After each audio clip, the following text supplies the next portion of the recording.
গভীর রাত্রে মানুষ সব ঘুমায় যায়, গর্ভবতী মা ঘুমাতে পারে না, সন্তান পেটের ভিতরে হাঁটু দিয়া গুতা মেরেছে, পা দিয়া লাথি মেরেছে। মা চরম শীতের রাত্রে, প্রচন্ড শীতের রাতে গায়ের লেপটা সরাই দিয়া মা একবার দাঁড়ায় আর একবার বসে, একবার দেওয়ালের সাথে হেলান দিয়া দাঁড়ায়, কষ্ট করে রাতটায় কাটায় দেয়। আবার সারাদিন সংসারের জন্য কাজ করেছেন, রান্না বান্না করেছেন, মা সকলকে খাওয়াইয়া মা শেষের দিকে খেতে গেছেন। যখন নিজে খেতে গেলেন, খাবারের ক্ষুধা নিয়ে, পেট ক্ষুধা নিয়ে খেতে বসেছেন, পেটের ভিতরে সন্তান লাথি মেরেছে, পেটের মধ্যে ঘুষা মেরেছে, হাঁটু দিয়া গুতা মেরেছে, ভরা পেটে, পেটের ভিতরে সন্তান গুতা মারলো হাঁটু দিয়া, মাথা দিয়া। মা ক্ষুধা রয়েছে, পেটে খেতে পারলেন না, বেদনা শুরু হয়েছে। খাবারের থালাটা ঠেলে দিয়ে মা দাঁড়ালেন, বসলেন, চোখের পানি ফেললেন। এভাবে করে মা একটা দুইটা দিন নয়, 10টি মাস পর্যন্ত সন্তানটাকে পেটের মধ্যে নিয়ে, একটা জীবিত মানুষ আর একটা জীবিত সন্তান পেটের মধ্যে নিয়ে নড়াচড়া করছেন, চলাফেরা করছেন।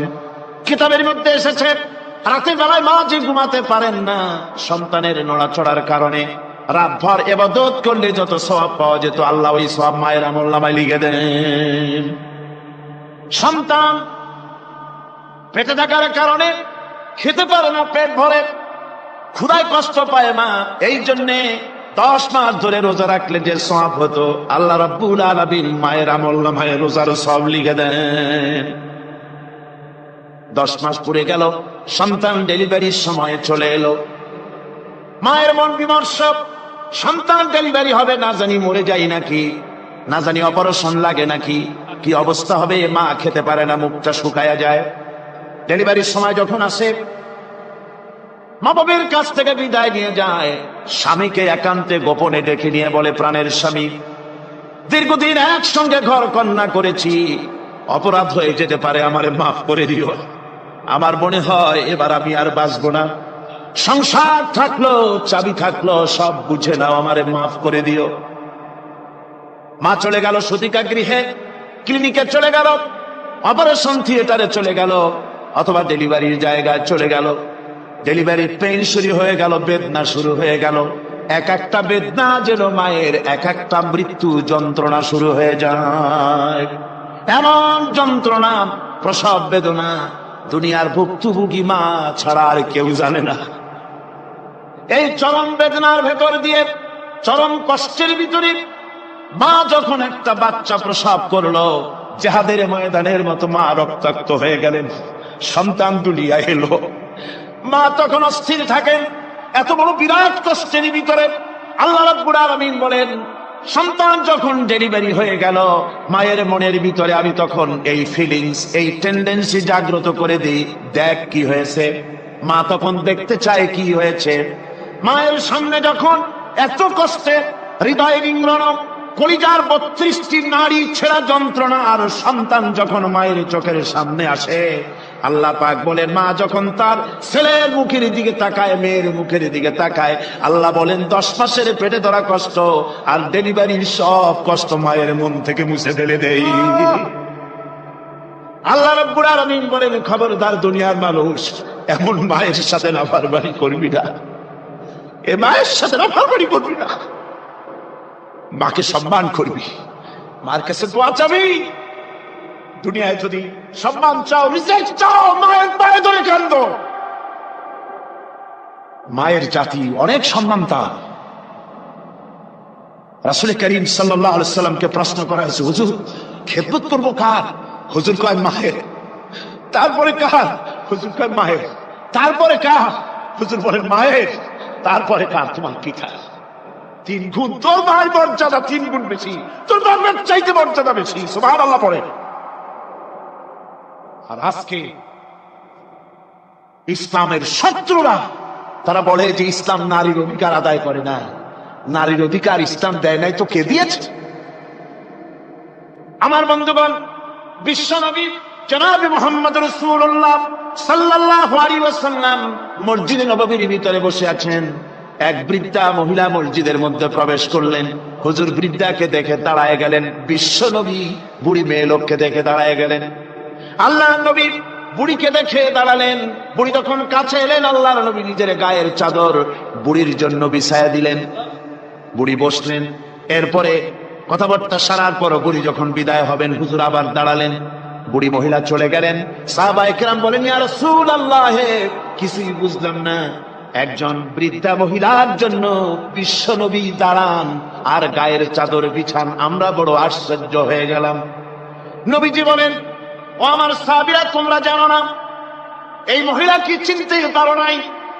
আমি আমার মায়ের দুধ আমার জীবনে কিসমতে তেমন হয় নাই, আমি আমার মায়ের দুধ তেমন কিসমতে পাই নাই।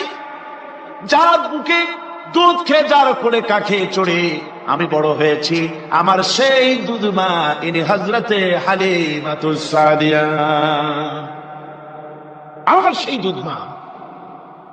রাসূলুল্লাহ নিজে সম্মান দিয়েছেন মায়ের। খবরদার, মাকে অসম্মান করবেন না, মাকে সম্মান করবেন, মাকে শ্রদ্ধা করবে। আমার বন্ধুগণ, আলেম ওলামা পীর বুজুর্গদের জন্য হাদিয়া তো দেন, আপনারা কোনো নিষেধ নাই, দেন। হাদিয়া দেওয়াও সুন্নত, নেওয়াও সুন্নত, দিবেন, আমি কোনো নিষেধ করি না। কিন্তু আমি বলতে চাই, পীর বুজুর্গদের কাছে, আলেম ওলামাদের কাছে হাদিয়া দিয়া আল্লাহরে যত না খুশি করতে পারবেন, এই ডালিম বেদানার মৌসুমে বেদানা একটা ভেঙে নিজ হাতে যদি মায়ের মুখে তুলে দেন, আল্লাহর আরশ খুশি হয়ে যাবে, আল্লাহর আরশ আজিম খুশি হয়ে যাবে, আল্লাহ পাক খুশি হয়ে যাবে। মায়েরে খাওয়াও, বাপকে খাওয়াও, তোমার সবচেয়ে বড় পীর তিনি। সুবহানাল্লাহ পড়ে, সুবহানাল্লাহ। মা বাপ যদি একটু দোয়া করে দেয়, তোমার জিন্দেগির কাম শেষ। একটু বদদোয়া করলে জাহান্নামে যাবে। কোন পৃষ্ঠা বদদোয়া করলে জাহান্নামে যাবে এমন কথা নয়। কোন মৌলানা বদদোয়া করলে দোজখে যাবে এমন কথা নয়। রাসূল বলেছেন, হুমা জান্নাতুকা ওয়া নারুকা, মা বাপ তোমার বেহেশত, মা বাপ তোমার জাহান্নাম। মা বাপ যদি অসন্তুষ্ট হয়, দোজখে যাবি, আর মা বাপ যদি খুশি, আল্লাহর জান্নাতে চলে যাবে। সুবহানাল্লাহ, সুবহানাল্লাহ, সুবহানাল্লাহ। মায়ের পায়ের তলে করবে। আমরা পুরুষ, আমাদের গত বছরও বলেছি, আমরা পুরুষ, আমাদের পায়ের তলে জুতা। আমাদের পায়ের তলে কি? শুধু জুতা। আর আমার মা, আমার মায়ের জাতি যারা এই প্যান্ডেলে বসে আছেন, আমার মায়ের বোনেরা, মায়ের জাতি যারা পৃথিবীতে, মায়ের জাতি পায়ের তলে আল্লাহর বেহেশত।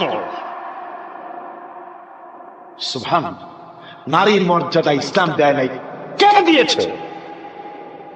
আল্লাহ দিয়েছেন, আল্লাহর রাসূল দিয়েছেন। আমার বন্ধুগণ, হযরত বায়জিদ বুস্তামি, ছোট্ট বাচ্চা ছেলে, গভীর রাত্রে মা অসুস্থ, পানির পিপাসায় জেগে উঠেছেন। বাবারে, পিপাসায় শেষ হয়ে গেলাম, পানি দাও। ছেলে ঘরের ভিতরে পানি না পেয়ে বাইরে দৌড়াদৌড়ি করলেন।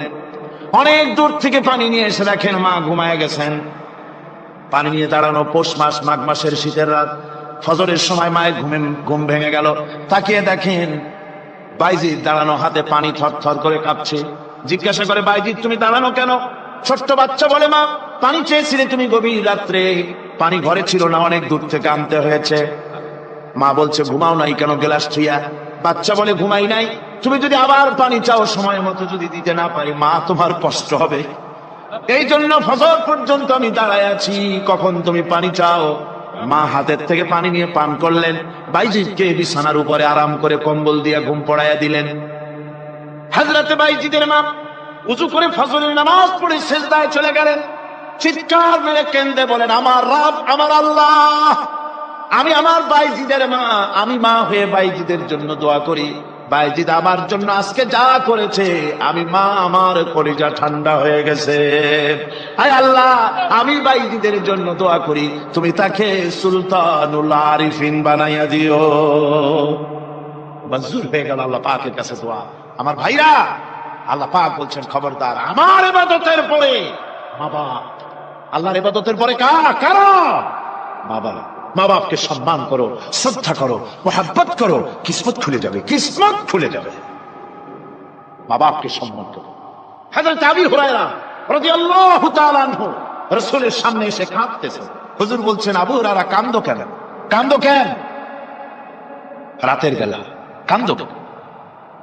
হযরত আবু হুরায়রা বলছেন, হুজুর আমাকে মা মেরেছে। হুজুর বলছেন, মা মারলো কেন? কোন অপরাধ করেছো? কোন গোস্তাখি করেছো? আবু হুরায়রা বলছেন, না হুজুর, কোন গোস্তাখি করিনি। তবে মারলো কেন? হযরত আবু হুরায়রা বলছেন, হুজুর আমি আপনার দরবার থেকে ফিরতে রাত হয়ে গিয়েছিল। মা জিজ্ঞেস করলেন, আবু হুরায়রা এত রাত্রে কোথায় ছিলি? বললাম, আমি ছিলাম যে কদম চুমতে পারলে দুনিয়া ধন্য হয়, সেই দরবারে নববীর কদম মুবারক থেকে আসতে আমার দেরি হয়েছে। আমার মা মুশরিকা, আপনার নাম শুনে তার গায়ে আগুন জ্বলে উঠলো, আমাকে ধরে মারা আরম্ভ করলো।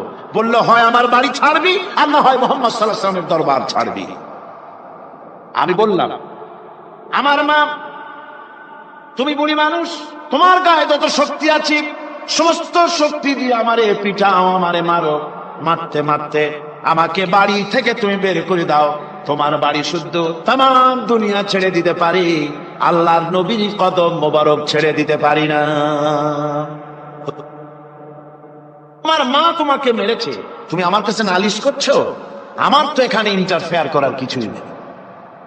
সুবহানাল্লাহ, সুবহানাল্লাহ। মা তোমাকে মেরেছে, এখানে আমার করার কিচ্ছু নয়। বিশ্বনবী বলছেন, এত বড় পাওয়ারফুল নবী, লেজিসলেটিভ পাওয়ার, সারে আল্লাহ তাকে বানিয়েছেন শরীয়ত প্রণেতা। কোরআন শরীফ, কোরআন শরীফই শুধু হালাল ও হারামের, হালাল এবং হারামের, বৈধ এবং অবৈধের সীমা রেখা শুধু কোরআনই ঠিক করেনি, রাসূলের জন্য আল্লাহ ছেড়ে দিয়েছেন। আল্লাহ রাসূলও হারাম, হালাল এবং হারামের বৈধতা অবৈধতার সীমারেখা নির্ধারণ করেছেন। এত বড় ক্ষমতা তার, এত বড় পাওয়ারফুল বিশ্বনবী, তিনি বলছেন মা মেরেছে, আমার করার কিছু নাই।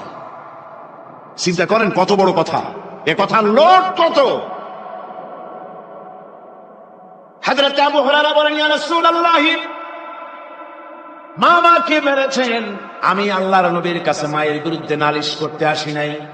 বললেন, কেন এসেছো? হযরত আবু হুরায়রা বলেন, হুজুর এসেছি একটা কারণে। আমি জানি আল্লাহ নবী যদি আল্লাহর দরবারে হাত উঠায়া কোন জিনিস বলে, আল্লাহ রাব্বুল আলামিন সঙ্গে সঙ্গে মঞ্জুর করে নেন। হুজুর আমি এসেছি, মেহেরবানি করে দোয়া করুন আমার মাকে যেন আল্লাহ হেদায়েত নসিব করে দেন। আল্লাহ নবী হাত উঁচু করে বললেন, আল্লাহুম্মা ইহদি উম্মা আবি হুরায়রা, আয় আল্লাহ আমি দোয়া করি আবু হুরায়রার মাকে তুমি হেদায়েত নসিব করে দাও। রাসূলুল্লাহ দোয়া করছেন আর আবু হুরায়রা সমানে দৌড়াচ্ছেন। তিনি দৌড়াচ্ছেন, পিছন থেকে কয়েকজনে আবু হুরায়রার জামা টেনে ধরেছে, দৌড়ো।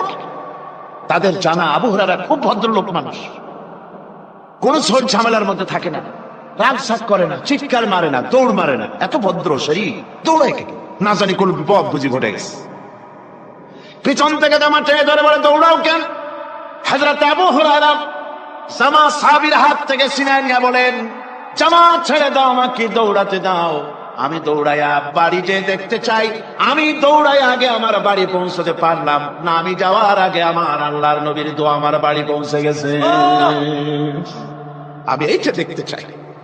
হযরত আবু হুরায়রা বাড়িতে গিয়ে দরজা নক করলেন, ভেতর থেকে আওয়াজ এলো, কে? হযরত আবু হুরায়রা বলেন, মা আমি তোমার আবু হুরায়রা ফিরে এসেছি। মা বলছেন, বাবা অপেক্ষা করো, দরজা খুলতেছি। হযরত আবু হুরায়রা বলেন, মায়ের গলার আওয়াজের ভিতরে শিরকিয়াতের কর্কশতা পেলাম না, মায়ের গলার আওয়াজের ভিতরে তাওহীদের গন্ধ পেলাম। আমার মনে হলো নবীজির নিক্ষিপ্ত তীর তার নিশানায় পৌঁছে গেছে। কিছুক্ষণ পর মা আমার বেরিয়ে এলেন, মাথা থেকে চুলের থেকে বুড়ি মানুষ, সাদা চুলের ভিতর থেকে পানি পড়তেছে। মা বলল, বাবারে তোমারে মারার পর আমি বড় অনুতপ্ত হয়েছি, অনুশোচনা করেছি, আমি গোসল করেছি, মনে মনে ভাবলাম আমার ছেলে তো কোনো খারাপ জায়গায় যায় নাই, কেন তারে মারলাম? আমি বড় লজ্জায় পড়েছি তোমারে মেরে। ও আমার আবু হুরায়রা, আমি গোসল করেছি, পবিত্র হয়ে গেছি, জলদি করে আমাকে নিয়ে চলো বিশ্ব নবী জনাবে মুহাম্মদুর রাসূলুল্লাহর দরবারে।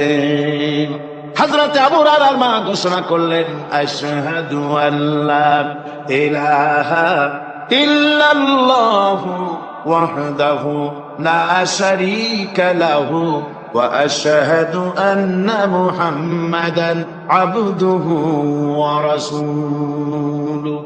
আমার ভাইরা, মা বাপ সবচেয়ে সম্মানের জিনিস। আল্লাহর ইবাদতের পরই মা বাপের খেদমত করতে হবে। আল্লাহ পাক বলছেন, বান্দারে দেখ, মায়ের পেট থেকে আনলাম, মায়ের বুকের মধ্যে মহব্বত পয়দা করলাম, এত মহব্বত দিলাম তোর উপরে, যে কোনো বিদেশে যান, যেখানে যান, বাড়িতে ফিরলে পরে সকলে ছেলে মেয়ে ভাই বোন সবাই দেখবে সুটকেসে আমার জন্য আনছে কি। সবাই চিন্তা করবে আমার জন্য কি এনেছে। একমাত্র মা সন্তানের মুখের দিকে তাকাবে, কখন খাইছে সে। সুবহানাল্লাহ, সুবহানাল্লাহ। আমার বাসার মুখ কানা শুকনা, তুই বুঝি আজকে কিছু খাইস নাই। বিদেশে যেসব সন্তান থাকে, মা কাটা কবুতরের মতো ছটফট করে। আমার ছোটবেলার কথা আমি দেখেছি। শশিরা মাদ্রাসা পড়তাম, আব্বা টাকা দিতেন মাদ্রাসায় যাওয়ার সময়, আমার মা আবার মুরগির ডিম বিক্রি করা, বিভিন্ন জিনিস বিক্রি করা বা বাজার করা পয়সা, উদ্বৃত্ত কিছু পয়সা আব্বার অজান্তে আমার হাতের মুঠার মধ্যে দিয়ে দিতেন। যখন মাদ্রাসার দিকে রওনা হয়েছি, পর্দার আড়াল থেকে দরজা থেকে দেখতাম, যতক্ষণ তাকায় দেখতেছি চোখ থেকে পানি দরদর করে পড়তেছে। সুবহানাল্লাহ, মা কি জিনিস! আল্লাহ আল্লাহ আল্লাহ। হযরত মাহবুব রব্বানী কুতুবে সুবহানী শেখ মহিউদ্দিন আব্দুল কাদের জিলানী রাহমাতুল্লাহ আলাইহি তিনি বলেছেন, মুনাজাত করতে গিয়ে আবেগে বলেছেন, রব্বুল আলামিন, তুমি যদি দয়া করে আমাকে জান্নাত দাও, আর তোমাকে যদি আমি না পাই, তুমি যদি আমার সঙ্গে দেখা না করো, আমারে যদি কথা না বলো, তাহলে এই জান্নাত আমার কোনো লাভ নাই। আর আমাকে যদি জাহান্নামও দিয়ে দাও, আর মাঝে মধ্যে তুমি যদি জিজ্ঞাসা করো মহিউদ্দিন কেমন আছো, তাহলে এই জাহান্নাম আমার জন্য বেহেশত হয়ে যাবে। আয় আল্লাহ, আমি শুধু তোমারই চাই, শুধু তোমারে দেখতে চাই। হুজুর একজন বুড়া লোককে বলছিলেন, মিয়া তুমি তো বেহেশতে যাবে না, তুমি তো বুড়া মানুষ, তুমি তো বেহেশতে যাইতে পারবে না। লোকটা কান দিয়ে অস্থির হয়ে গেছে। রাসূল বলছেন যে বেহেশতে বুড়া মানুষ যাবে না, তাহলে তো আমার উপায় নাই। হুজুর বলছেন, না, তুমি তখন বেহেশতে যাবে, তুমি যুবক হয়ে যাবে। সুবহানাল্লাহ ওয়া বিহামদিহি। একজন কালো মানুষ, হুজুর বলছেন যে কালো মানুষ বেহেশতে যাবে না, সে তো একদম কান দিয়ে হয়রান। হুজুর বলছেন, দেখো তুমি যখন বেহেশতে যাবে, তুমি কালো থাকবে না, তুমি সুন্দর সুশ্রী হয়ে যাবে। সুবহানাল্লাহ ওয়া বিহামদিহি। একজন বলছিল, জান্নাতে যাইয়া যা চাইবো তাই যদি পাই তাহলে তো খুব ভালো কথা। কয় যে হুজুর, আমার তো হোক্কা খাওয়ার দারুণ অভ্যাস, তা বেহেশতের মধ্যে হোক্কা পাবো? বুজুর্গ ব্যক্তি বলছেন, আল্লাহর বান্দা, বেহেশতে যাইয়া যদি তুমি হোক্কা খাইতে চাও তো আল্লাহ তোমার হোক্কা দিবেন, কিন্তু আল্লাহর কসম করে বলতে পারি, বেহেশতে যাইয়া এমন পচা জিনিস খাওয়ার তোমার ইচ্ছে জাগবে না। এত ভালো জিনিস তুইয়া এই পচা জিনিস খাওয়ার ইচ্ছা তোমার জাগবে না মনের ভিতরে। আমি দৃষ্টান্ত দিতে গিয়া বলি, অনেকদিন বন্ধুর সঙ্গে দেখা হয় নাই, বহু বছর পর হঠাৎ করে এক বন্ধু আর এক বন্ধুর বাড়িতে এসেছে, যে বলছে, ভাই যদিও বহু বছর পর এসেছি, কিন্তু আমার হাতে সময় নাই, আজ আমি বেশ সময় তোমার বাড়িতে থাকবো না। ওই বাড়িওয়ালা বন্ধু বলে, বন্ধু যতই ব্যস্ততা তুমি দেখাও না কেন, আজকে যখন তোমার একবার পাইছি, আমি তোমাকে ছাড়বো না। এই হলো একটা ছাড়বো না। আর ঢাকা হাইকোর্টের সামনে থেকে মকিম গাজী পালায় গেছে, ডাকাত। পুলিশ খুঁজতে খুঁজতে হয়রান হইয়া এই ডাকাতটারে যদি পাওয়া যায়, আর ওই ডাকাত যদি বলে, স্যার আপনি আমার ধর্মের ভাই, আপনি আমার বাপ, আপনি মেহেরবানি করে আমাকে ছেড়ে দেন, পুলিশ বলবে, বেটা গোটা পুলিশ বাহিনী তোর জন্য হয়রান, তোরে যখন একবার পাইছি তোরে আর ছাড়বো না। তাহলে বন্ধুর ছাড়বো না আর পুলিশের ছাড়বো না এক জিনিস। জাহান্নামীদেরকে ধাক্কা মারতে মারতে জাহান্নামের দিকে নিয়ে যাবে, জাহান্নামের দিকে যেতে চাইবে না, তাই ধাক্কা মারা লাগবে। আর বেহেশতীদের ধাক্কা মারা লাগবে কেন? বেহেশতীরা যখন জান্নাতের দিকে যেতে থাকবে, ওদের জন্য লাল কার্পেট সম্বর্ধনা দেওয়া হবে, দুনিয়ার পচা লাল কার্পেট না, এত সুন্দর করে সাজানো থাকবে। এক একটা মঞ্জিলে যখন যাবে, জান্নাতীদের জন্য সাজানো মঞ্জিল দেখে তারা মনে করবে এইটাই বুঝে বেহেশত। ঘটি বাটি লোটা যা আছে তাই নিয়ে ওইখানে বসে পড়বে। ফেরেশতারা কবে যে, আল্লাহর বান্দা তুমি এখানে বসছো কেন, এটা তো বেহেশত না। কয় এক থেকেও ভালো আছে নাকি? কয় আছে না, ওঠো আরে মিয়া উঠো। এইভাবে করে ধাক্কা মারবে, ওঠো সামনে যাও। আবার যখন সামনে যাবে সেখানে এর থেকে আরো সুন্দর পরিবেশ দেখে ওইখানে আবার বসে পড়বে, মনে করবে এটা বুঝি বেহেশত। বলা হয় ফেরেশতারা বলবে আল্লাহর বান্দা এটা জান্নাত না, এর থেকেও ভালো জায়গা, সুন্দর জায়গা আছে। এইভাবে ধাক্কা মারতে মারতে তাদেরকে জান্নাতের কাছে নিয়ে যাওয়া হবে। হাত্তা ইযা জাউহা ওয়া ফুতিহাত আবওয়াবুহা ওয়া ক্বালা লাহুম খাযানাতুহা সালামুন আলাইকুম তিবতুম ফাদখুলুহা খালিদিন। এভাবে ধাক্কাতে ধাক্কাতে যখন তাদেরকে জান্নাতের দরজার কাছে নিয়ে যাওয়া হবে, আগের থেকেই তাদের জন্য দরজা খোলা থাকবে। সুবহানাল্লাহ, আগের থেকেই জান্নাত খুলে রাখা হবে। তাদেরকে বলা হবে, ওই জান্নাতের পরিচালক তিনি বলবেন আসুন, ওয়েলকাম করবেন তাদেরকে, সালামুন আলাইকুম, আপনাদের প্রতি আল্লাহর শান্তি বর্ষিত হোক। বড় ভালোভাবে জীবনযাপন করেছিলেন দুনিয়ায়, আল্লাহর হুকুম মেনে চলেছিলেন, আল্লাহর হুকুম পালন করেছিলেন।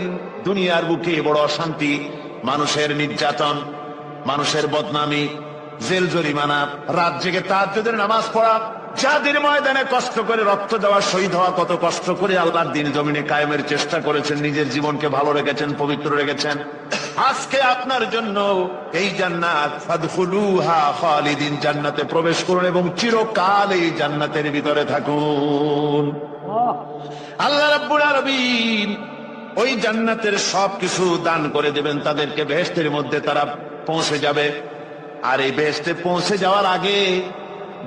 পৌঁছে যাওয়ার আগে আরেকটি ঘটনা ঘটবে, সেটা হচ্ছে আল্লাহর নবী তিনি কাঁদতে থাকবেন।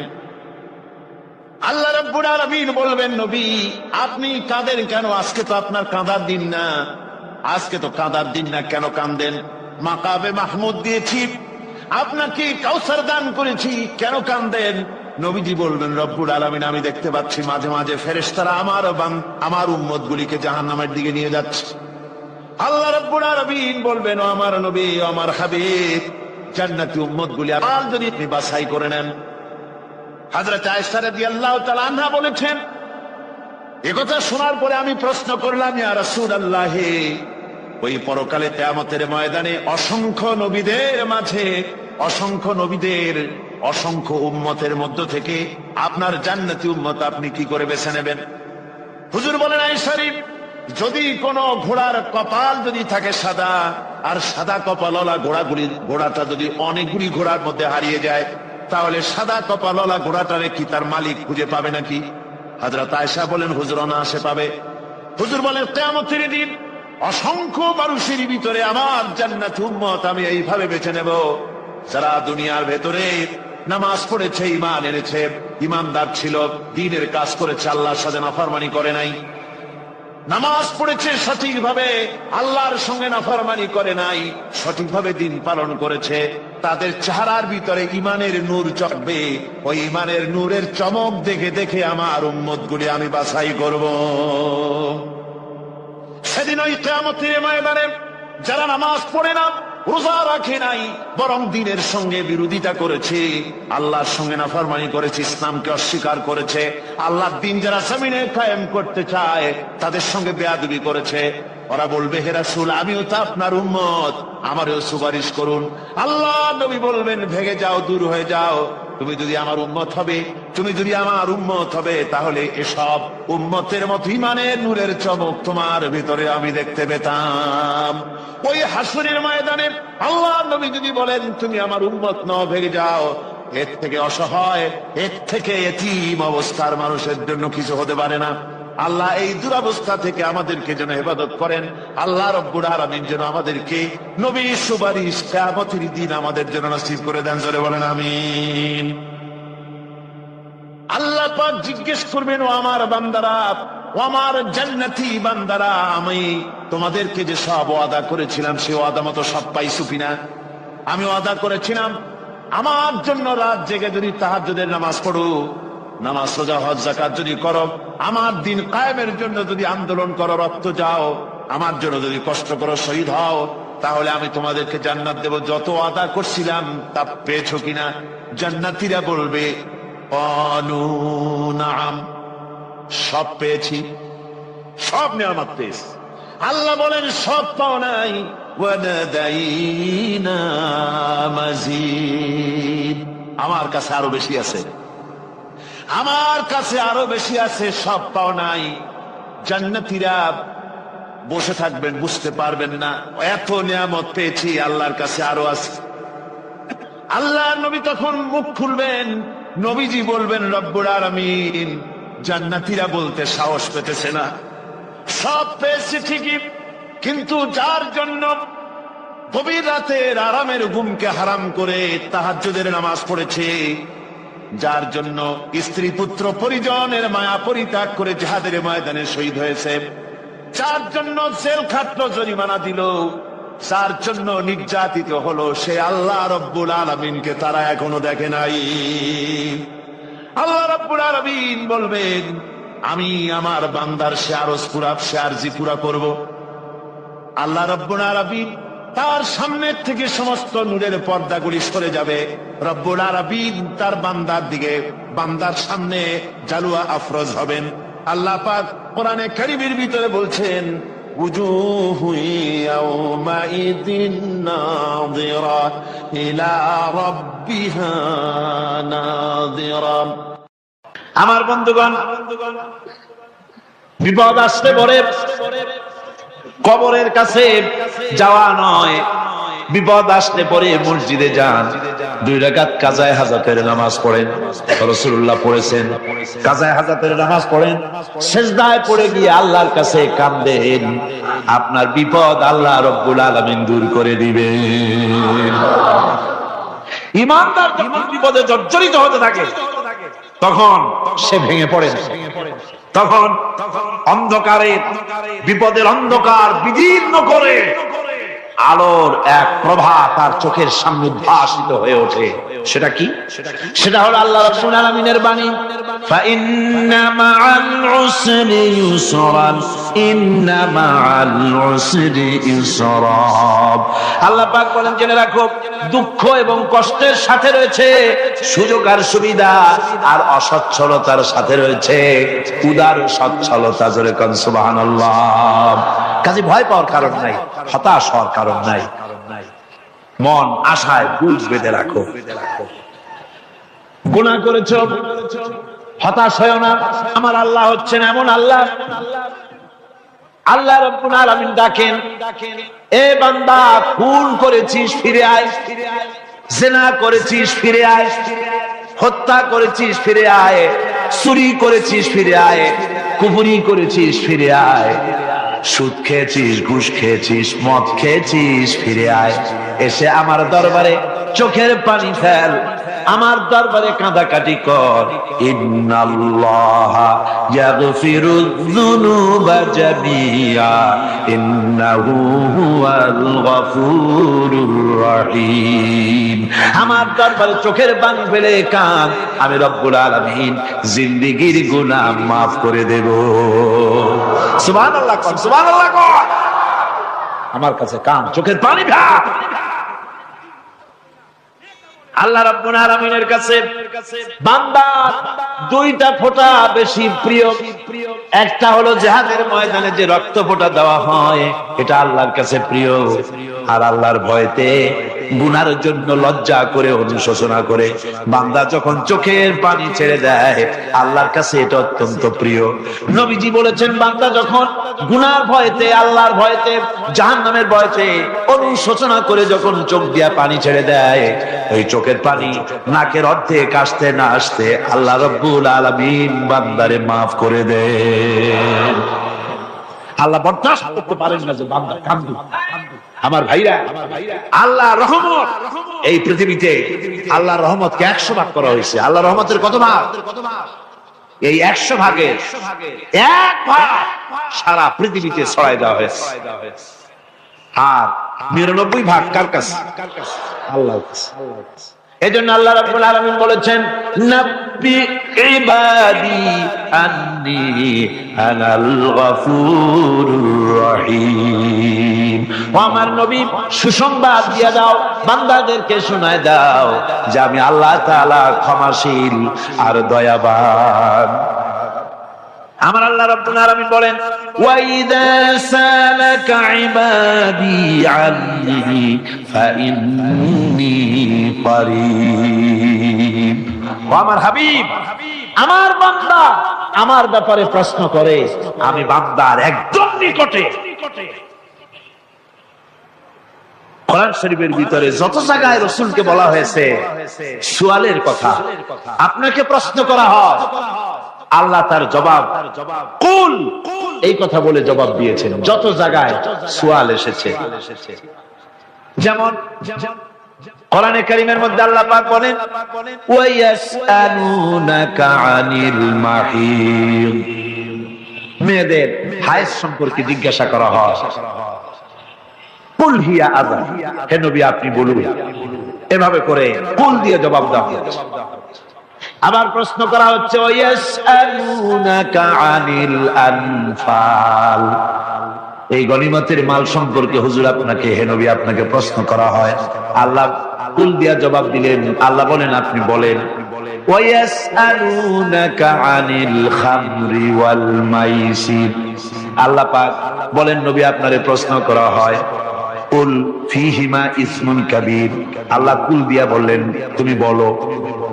আবার বলা হলো, ওয়া ইয়াসআলুনাকা আনিল আহিল্লা কুল হিয়া মাওয়াকিতু লিন্নাস, নবী আপনাকে প্রশ্ন করা হয় চাঁদের ক্রমবর্ধমান এবং ক্রমহ্রাস, এই যে বাড়ে আর কমে, পূর্ণিমা হয় অমাবস্যা হয়, কেন হয় আপনি বলুন। কুল, আপনি বলেন এটা আমি অক্ত এবং সময়, বছর আর দিন গণনা করার জন্য পৃথিবীবাসীদের জন্য বিনা পয়সায় একটা ক্যালেন্ডার বানাইয়া আকাশে ঝুলাই রেখেছি। এভাবে যত জায়গায় এসেছে আপনাকে প্রশ্ন করা হয়, তত জায়গায় আল্লাহ জবাব দিয়েছেন কুল আপনি বলেন। গোটা কোরআন শরীফের ভিতরে এই একটি মাত্র জায়গা যেখানে বলা হয়েছে আপনাকে প্রশ্ন করা হয়, আল্লাহ এখানে বলতে পারতেন কুল আপনি বলেন, আল্লাহ তোমাদের নিকটবর্তী, এভাবে জবাব হয় না। এটা কায়দাটা হলো এই, আল্লাহ বলতেছেন ওয়া ইযা সালাকা ইবাদি, আমার নবী প্রশ্ন তো আমার বান্দারা আমার ব্যাপারে করেছে, এবার আপনার জবাবের কোনো দরকার নাই, প্রশ্ন আমার ব্যাপারে আমি নিজে জবাব দিয়ে দেই। ফাইন্নী করিব, ও বান্দা আমার ব্যাপারে প্রশ্ন করেছিস, জবাব আমি দেই, আমি তোর সবচাইতে বেশি নিকটে। সুবহানাল্লাহ, কত নিকটে? ওয়া নাহনু আকরাবু ইলাইহি মিন হাবলিল ওয়ারিদ, তোর যে রব এই শাহরগের চাইতেও আমি তোর বেশি কাছে। সুবহানাল্লাহ, আমারে ডাক, আমারে ডাক, কলিজা দিয়া ডাক, অন্তর দিয়ে। আল্লাহকে গফুর এবং রহিম হিসেবে পাওয়া যাবে, সব আল্লাহকে বলতে হবে, গুনাহ মাফ চাইতে হবে। এই জন্য হুজুর সাল্লাল্লাহু আলাইহি ওয়াসাল্লাম দৈনিক 100 বার তওবা করতেন। কোন হাদিসে আছে 70 বার, কোন হাদিসে আছে 100 তওবা করতেন। নামাজের পরে তো প্রত্যেক নামাজেই পড়তেন হুজুর, সালাম ফিরাতেন আর সাথে সাথে বলতেন আল্লাহু আকবার, আস্তাগফিরুল্লাহ, আস্তাগফিরুল্লাহ, আস্তাগফিরুল্লাহ। মনে থাকবে আপনাদের? মনে থাকবে? সালাম ফিরাইয়া কি বলবেন? না, সালাম ফিরাবার সাথে সাথে বলবেন আল্লাহু আকবার, তারপরে পড়বেন আস্তাগফিরুল্লাহ, আস্তাগফিরুল্লাহ, আস্তাগফিরুল্লাহ।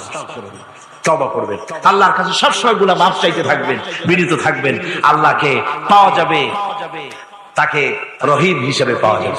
সুতরাং ঈমান বিল্লাহ, আল্লাহর প্রতি ঈমান আনলে পরে চতুর্থ নম্বরের যে উপকারটা হবে সেটা হলো হতাশায় ভুগবে না, নিরাশায় ভুগবে না, আশায় বুঝ বেঁধে উঠবে, ঈমান মজবুত হবে, আল্লাহর কাছে মানুষ বিনয়ী হয়ে যাবে।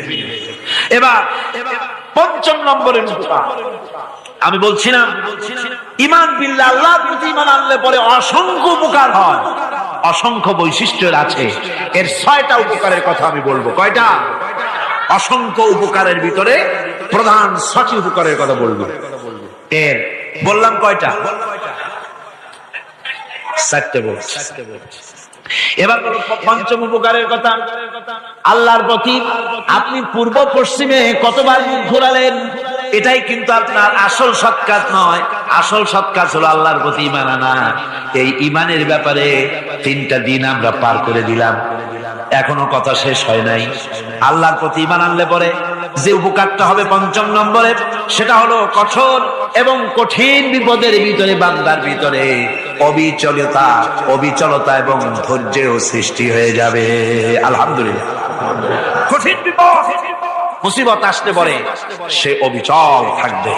সারা দুনিয়ার বিপদ আপদ, শত্রুতা, দুঃখ, কষ্ট, মুসিবত, জুলুম, নির্যাতন সবকিছু পাহাড়ের মতো উঁচু হয়ে তাকে ঘিরে ফেলবে, কিন্তু তাকে এক চুলও নাড়াতে পারবে না।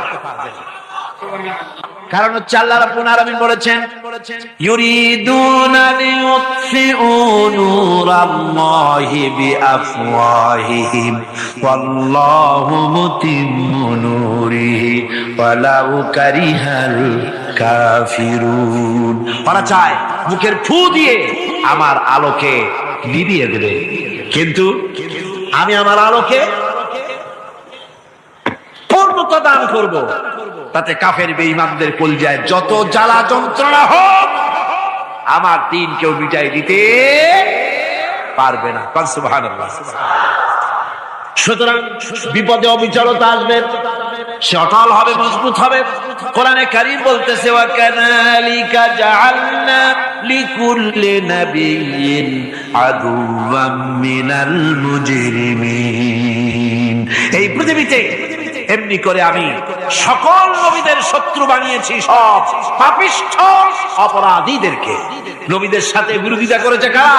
পাপিষ্ঠরা, অপরাধীরা। এই যে বাধাটা আসে, এই যে মারে, অপরাধ কি? এই যে তারা চোর বা ডাকাত যাদের মারা হয়। আল্লাহ রাব্বুল আলামিন বলেন অপরাধ হলো ওয়ামা নাকামু মিনহুম ইল্লা আইয়ুমিনু বিল্লাহিল আজিজিল হামিদ। অপরাধ হচ্ছে ঈমানদার লোকদের উপর নির্যাতন চালিয়েছে, অন্য কোনো কারণে নয়। কারণ একটাই, তারা আল্লাহর জমিনে আল্লাহর দ্বীন প্রতিষ্ঠা করতে চেয়েছে, আর কোনো অপরাধ না। জমিন আল্লাহর, জমিন কার? এই বিশাল জনসমুদ্র গর্জে উঠুন এক চোখে, বলুন জমিন কার? আইন চলবে কার? এখানেই সংঘর্ষ বেঁধেছে আবহমান কাল ধরে। মানুষ অত্যাচারিত হয়েছে, সাহাবায়ে কেরাম অত্যাচারিত হয়েছেন। বুখারী শরীফের হাদিসে এসেছে, রাসূল করিম সাল্লাল্লাহু আলাইহি ওয়াসাল্লামের কাছে হযরতে খাব্বাব গিয়ে উপস্থিত হয়েছিলেন। হযরতে খাব্বাব বলেন, হাদিসটা এভাবে লেখা হয়েছে বুখারীতে, ওয়ান খাব্বাব বিন আরিদ রাদিয়াল্লাহু তাআলা আনহু قال شكونا إلى رسول الله صلى الله عليه وسلم وهو متوسد بردة له في ظل الكعبة। রাসূলুল্লাহর কাছে গেলাম, কাবা শরীফের কাছে গিয়ে দেখি নবীজি একটা চাদর গায়ে দিয়ে তিনি আরাম ফরমাচ্ছিলেন কাবা শরীফের ছায়ায়। সেখানে গিয়ে বললাম, আলা তাস্তানসিরু লানা আলা তাদউ লানা ইয়া রাসূলুল্লাহ, হে আল্লাহর রাসূল, আপনি কি আমাদের জন্য আল্লাহর কাছে দোয়া চাইবেন না? আপনি কি আল্লাহর কাছে আমাদের জন্য সাহায্য চাইবেন না? আমাদের লোকগুলিকে, মুসলমানগুলিকে মারতে মারতে তো শেষ করে ফেলে দিল। তারা আমাদের সুমাইয়াকে মারলো, আমাদের খাব্বাবকে উটের সাথে পায়ের দড়ি লাগায় টানলো, আমাদের খোবায়েবকে তারা আগুনের উপরে চিৎ করে শোয়ায় রাখলো, না খায় রাখতেছে, মারতেছে। কষ্টে তো শেষ হয়ে গেলাম। হুজুর, আপনি কি আমাদের জন্য দোয়া করবেন না? হাদিস শরীফে এসেছে, নবীজি উঠে বসলেন সোজা হয়ে। নবীজি বলেন, ও আমার সাহাবী, ও খাব্বাব, শোনো, তোমাদের আগে এই পৃথিবীতে যারা দ্বীনের দাওয়াত দিতে এসেছিলেন, তাদেরকে সমকালীন রাষ্ট্র শক্তি, সমাজ শক্তি তাদেরকে ধরতো। ফায়ুখাজুর রাজুলু, তাদেরকে তারা ধরতো। ফায়ুফারু লাহু ফিল আরদ, আর তার জন্য জমিনের ভিতরে কবর বানাইতো। ওই কবর ফায়ুজালু ফিহা, ওই কবরের ভিতরে তাকে কোমর পর্যন্ত গেড়ে দিত। সুম্মা ইউতা বিল মানশার, এরপরে করাত আনতো। ফায়ুদাউ আলা রাসিহি, এরপরে ওই করাত তার মাথার উপরে রাখতো।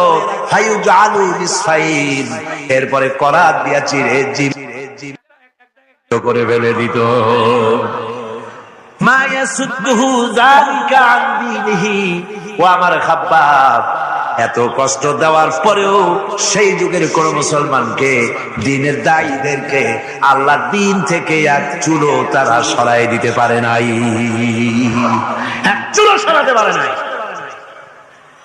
ওয়াল্লাহি ও খাব্বাব, আমি আমার আল্লাহর নামে কসম করে বলছি, লা ইউতাম্মান্নাল্লাহু হাযাল আমর হাত্তা ইয়াসিরা আর-রাকিবু মিন সানা ইলা হাযরামাউত। আমি কসম করে বলি আল্লাহ রাব্বুল আলামিনের এই সানা থেকে হাযরামাউত পর্যন্ত লোকেরা যাতায়াত করবে, সুন্দরী রমণীরা গমন করবে, সদাগরেরা যাতায়াত করবে, টাকা নিয়ে পয়সা নিয়ে যাতায়াত করবে। তাদের মনের মধ্যে লুটের ভয়, টাকার ভয়, চুরির ভয়, ডাকাতির ভয়, জেনার ভয়, হত্যার ভয়, ধর্ষণের ভয়, কোনো ভয় থাকবে না। লা ইয়াখাফু ইল্লাল্লাহ, আল্লাহ ছাড়া কোনো ভয় থাকবে না। এমন একটা সমাজ, এমন একটা সময় আসবে, ওয়ালাকিন্নাকুম তাস্তাজিলুন, অথচ খুব তাড়াহুড়ো তোমরা করতেছো। তাড়াহুড়ো করো না, সময় আসবে ইনশাআল্লাহ। আর সে সময় আসছিল মদিনায়, আসে নাই? আসে নাই? আমার বন্ধুগণ, কঠিন বিপদে অবিচলতা এবং ধৈর্যের দৃষ্টান্ত রেখে গেছেন আম্বিয়া আলাইহিমুস সালাম। সুবহানাল্লাহ। কঠিন বিপদে অবিচলতা, দৃঢ়তা, ধৈর্য কারে বলে, তার দৃষ্টান্ত কারা রেখেছেন? আম্বিয়া আলাইহিমুস সালাম। ওনারাই আমাদের আদর্শ, নবীরাই আদর্শ। সাহাবায়ে কেরাম রিদওয়ানুল্লাহি তাআলা আলাইহিম আজমাইন আমাদের আদর্শ। ভাইরা আমার, মুসা আলাইহিস সালামকে ফেরাউন যখন ঘিরে ফেলে দিল, কোরআনের সব কথা গল্প গুজবার ইতিহাসের জন্য লেখা হয় নাই।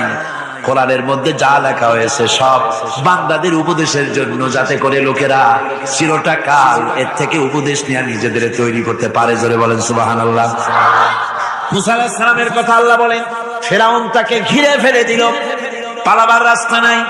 ফালাম্মা تراءى الجمعان قال أصحاب موسى إنا لمدركون। মুসা আলাইহিস সালামের উম্মতরা বললেন, হে মুসা, পাকড়াও হয়ে গেছি, পালাবার রাস্তা নাই। তিন দিক থেকে আমাদেরকে ঘেরাও করেছে ফেরাউনের শক্তি। সামনে কি? দরিয়া, আর তিন দিকে কি? ঘেরাও আন্দোলন। তিন দিক থেকে ঘেরাও হয়ে গেছে, পালাবার কোন রাস্তা। হযরতে মুসা আলাইহিস সালামের কাছে উম্মতরা বললেন, পালাবার তো কোনো পথ নাই, এখন উপায়টা কি? আমাদের তো আর উপায় নাই। মুসা আলাইহিস সালাম দেখেন বিপদে পড়ে গেছেন, কিন্তু ধৈর্য হারান নাই, ভয় পান নাই। ভয় পাইছিলেন? ভয় পেয়েছে? প্রশ্নই ওঠে না। মুসা আলাইহিস সালাম, আল্লাহ পাক যাদেরকে বলেছেন উলুল আযম রাসূল, যাদের বলেছেন তার মধ্যে হযরত মুসা একজন উলুল আযম। চারটি গাড়ি কথা না, আল্লাহ কথা বলছেন তার সাথে, কালিমুল্লাহ। সুবহানাল্লাহ। মুসা আলাইহিস সালাম শোনালেন, কাল্লা ইন্না মাইয়া রাব্বি সায়াহদিন। কখনো নয়, আমার উম্মতেরা ভয় পেও না, আমার রব অবশ্যই আমাকে পথ দেখাবে। সুবহানাল্লাহ। তিন দিক থেকে শত্রু, একদিকে দরিয়া, পালাবার কোন রাস্তা নাই। সেখানে দৃঢ়তার সাথে তিনি বলছেন, অবশ্যই আমার আল্লাহ আমারে পথ দেখাবে। সুবহানাল্লাহ। নবীরা এই দৃঢ়তা দেখিয়েছেন, অবিচলতা দেখাইছেন। আল্লাহ পাক মুসা আলাইহিস সালাম যখন এই দৃঢ়তা দেখালেন, এই অবিচলতা দেখালেন, সঙ্গে সঙ্গে জিবরাইল এসে হাজির হয়ে গেলেন।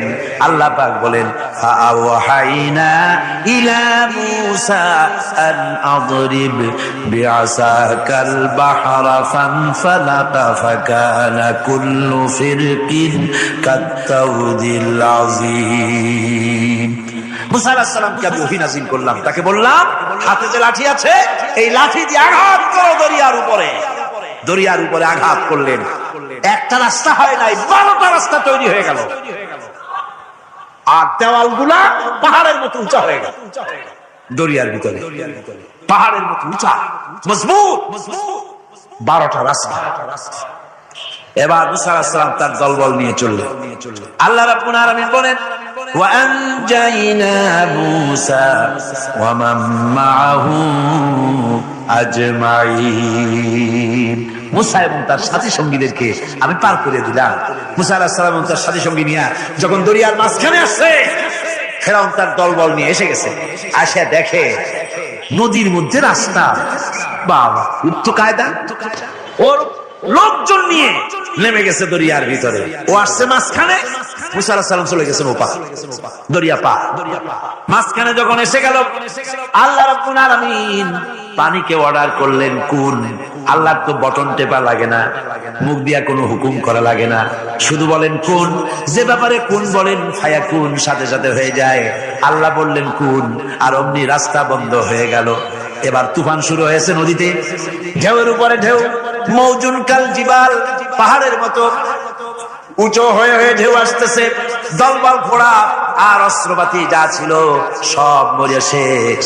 এবার ফেরাউন একা উপরে ওঠে আর নিচে নামে, পানি খেতে খেতে পেটের কাম সারা। জনমের খাওয়া খাইছে পায় না, এখন জান চা, বাঁচবার আর উপায় না, বাঁচবার আর উপায় নাই। ফেরাউন তার নিজের জীবন সম্পর্কে হতাশ হয়ে গেল। এবার ফেরাউন বলতেছে, আমানতু আন্নাহু লা ইলাহা ইল্লাল্লাযী আমানাত বিহি বানু ইসরাঈল। আমি ঈমান আনলাম, আমি ঈমান আনলাম আল্লাহ ছাড়া কোন ইলাহ নাই। ওই আল্লাহর উপর ঈমান আনলাম যে আল্লাহর উপরে ঈমান এনেছে বনি ইসরাঈলেরা। আল্লাহ যাতে ঠিক পায় যে কোন আল্লাহর উপর ঈমান আনছে। বনি ইসরাঈলের আল্লাহর উপর ঈমান আনলাম। আল্লাহ এই তো মুসলমান হয়ে গেছে, এরপরও আমার সুবাও কেন? আল্লাহ রাব্বুল আলামিন জবাবে বলেন, আল আন, এখন وَقَدْ عَصَيْتَ قَبْلُ وَكُنْتَ مِنَ الْمُفْسِدِينَ। এখনই মানার কথা বলছো, অথচ যুগের পর যুগ, বছরের পর বছর ধরে আমার মানুষের উপরে মন গড়াই চালায়েছো, আমার পয়গম্বরের সাথে বেয়াদবি করেছো। আজ তোমাকে আমি ছাড়ছি না, তোমাকে আজকে ছেড়ে দেব না। আমি তোমাকে মারব। আর সমস্ত প্রাণীগুলিকে, স্থলচর প্রাণীগুলিকে আল্লাহ পাক অর্ডার দিয়া দিলেন, এই ফেরাউনের লাশকে ডুবাবি না, পচাবি না, খাবি না। আল-ইয়াওমা নুনাজ্জিকা বিবাদানিক, আমি তোমার শরীরে বাঁচাই দেব।